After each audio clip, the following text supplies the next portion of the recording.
قاضی ثناء اللہ صاحب پانی پتی نے جب تفسیر مظہری لکھ رہے تھے اپنے شیخ مرزا مظہر جان جانان کے نام پر تفسیر لکھ رہے تھے، تو مرزا مظہر جان جانان کو کہا آپ بتائیں نا، آپ تو اولیاء اللہ میں سے، خضر زندہ ہے یا مردہ ہے؟ تو مرزا مظہر جانان صفت بصیر میں مراقب ہو گئے۔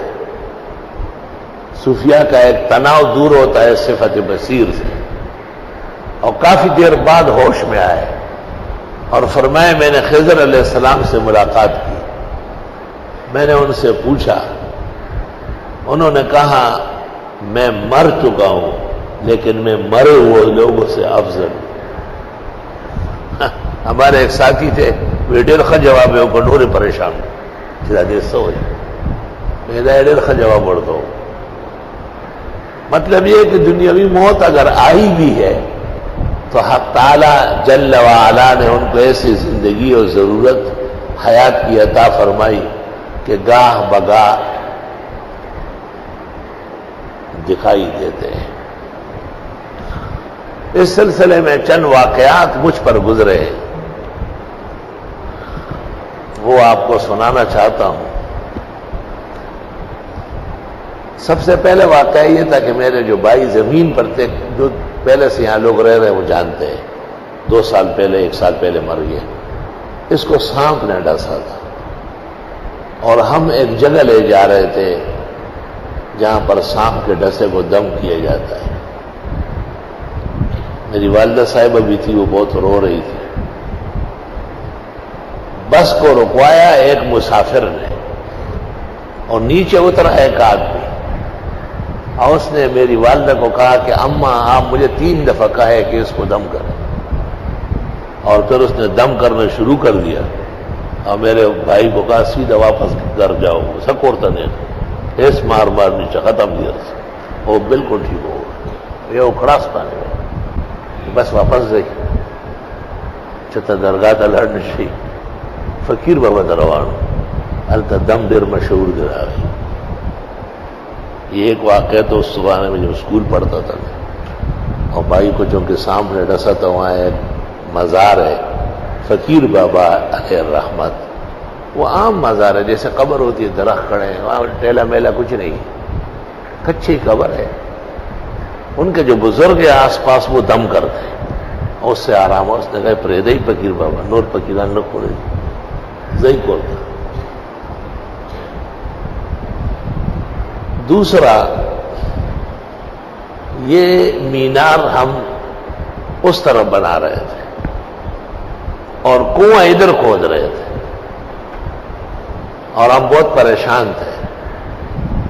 تو ایک آدمی آیا، مجھے کہتا ہے میں تمہیں جگہ بتاتا ہوں، یہاں کھودو میٹھا پانی نکلے گا، اور تم تو خود لوگوں کو کہتے ہو کہ مینار مسجد کی دائیں طرف ہو، محراب سے دائیں بائیں طرف، کیونکہ اس میں اذان ہوگی اور اذان خانہ ہمیشہ محراب سے بائیں طرف ہوتا ہے، یعنی مؤذن یہاں نہ ہو، یہاں کھڑا ہو، الا ان یؤذن عند الخطیب باذان الثانی، وہ علیحدہ ہے، وہ بین العیدین الخطیب ہے۔ اس کے علاوہ جو 5 وقت اذان ہے، سنت طریقہ یہ ہے کہ مسجد کے اندر بائیں طرف ہو۔ تو مینار ادھر کر دیا ہم نے، اور کنویں کی جگہ اس نے بتائی، وہاں ہم نے کھدائی کی، پانی میٹھا شیرین نکلا۔ لیکن جس وقت وہ آدمی روانہ ہو گیا تو میں طالب علم بعد الظہر میں یہاں سے نکل کے اس طرف گیا، تو میں طلباء سے کہتا ہوں کہ اس آدمی کو لے آؤ نا واپس، چائے وائے پلاتے ہیں، اتنا پیارا مشورہ دیا۔ طلباء مجھے دیکھ رہے حیران ہو رہے، ایک دوسرے کو کہتے ہیں کہ حضرت کو کوئی اثر ہوا ہے۔ وہ یہ سمجھتے تھے کہ کوئی آدمی نہیں ہے، میں دیکھ رہا ہوں کہ وہ سامنے غائب ہو گئے۔ میری غلطی یہ تھی کہ مجھے خود دوڑنا چاہیے، اس وقت صحت مند تھا، دوڑ دھوپ جانتا تھا۔ آدمی نکل گیا، برکات سب اس کی قائم دائم رہی۔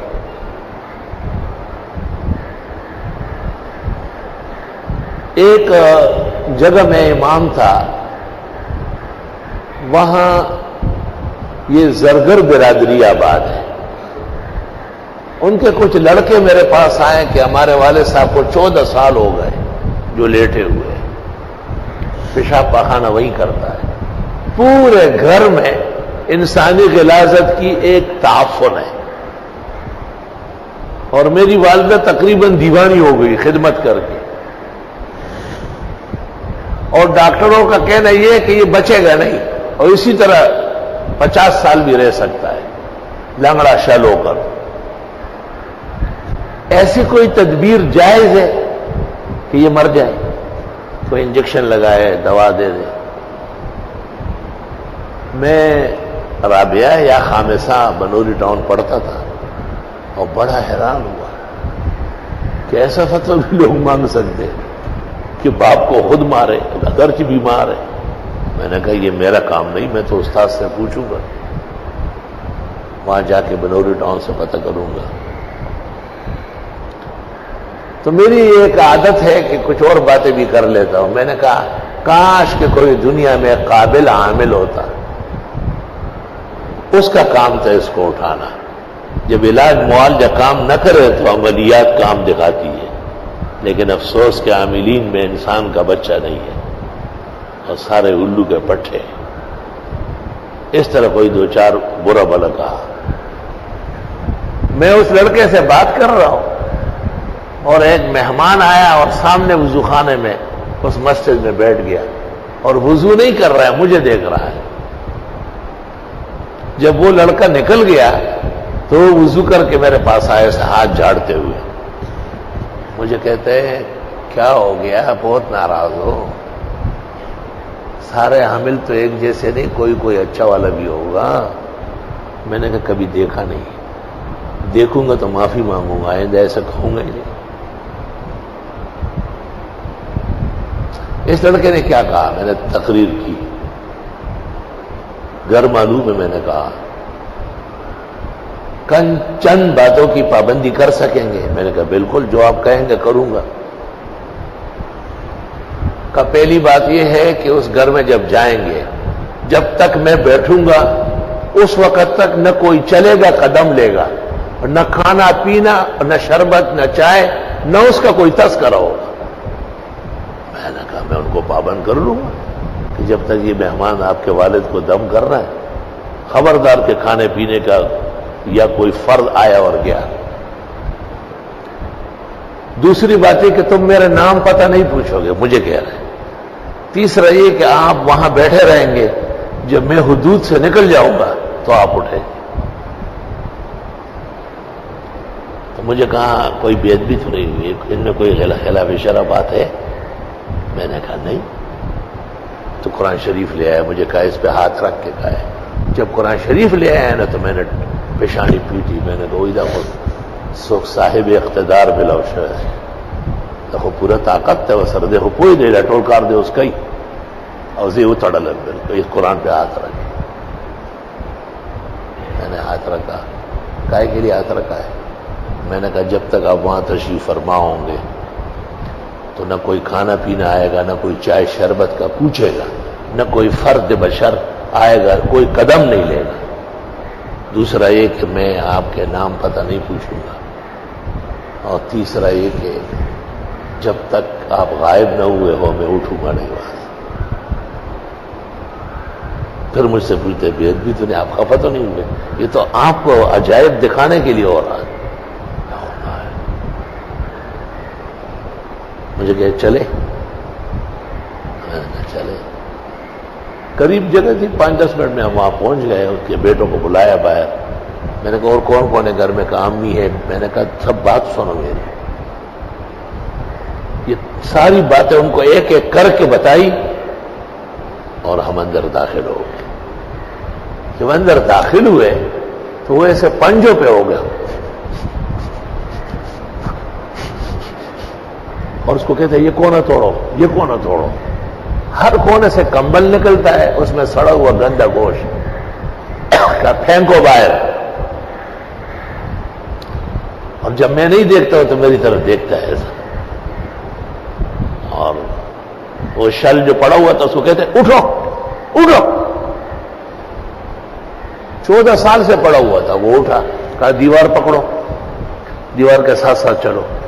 اٹھ گیا. جب دیوار ختم ہو گیا کہ خود چلو, روانہ ہو گیا.